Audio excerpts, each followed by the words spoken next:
আজ থেকে শুরু হলো উচ্চ মাধ্যমিক পরীক্ষা। এবছর সময় কম পাওয়ার জন্য ছাত্রছাত্রীদের মধ্যে টেনশন রয়েছে উচ্চ মাধ্যমিক নিয়ে। গল্প হচ্ছে কেন পাস পরীক্ষা দিচ্ছি, টেনশন হচ্ছে অন্যরকম। একটু টেনশন তো হচ্ছেই, আর তাছাড়া যতটুকুনি আমি পারি ততটুকুনি চেষ্টা করব পরীক্ষা দেওয়ার।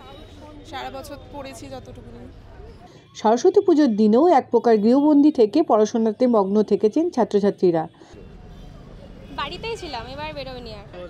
না, বেরোনো হয়নি, বাড়িতেই ছিলাম। পরীক্ষা তো সেই জন্য একটু টেনশন তো হচ্ছিল, তাই বাড়িতেই থেকে পড়াশোনাই করেছি। আর এই তারপর আজকে পরীক্ষা দিতে আসলাম। তবে পূর্ব বারাসাত স্কুলের সামনে যেভাবে ছাত্রছাত্রীরা রাস্তার ওপরে দাঁড়িয়ে পরীক্ষা দেওয়ার আগে অপেক্ষা করছে, তা নিয়ে ক্ষুব্ধ অভিভাবকরা। কারণ যে কোনো মুহূর্তে দুর্ঘটনা ঘটতে পারে। মাঠ আছে ওখানে, কিন্তু ওখানে তো ঢুকতে ইচ্ছে না, মানে ওই জন্যই আর কি। মাঠে ঢুকতে দিলে কি সুবিধা হতো? এতটা গ্যাঞ্জাম হতো না ওই জন্য।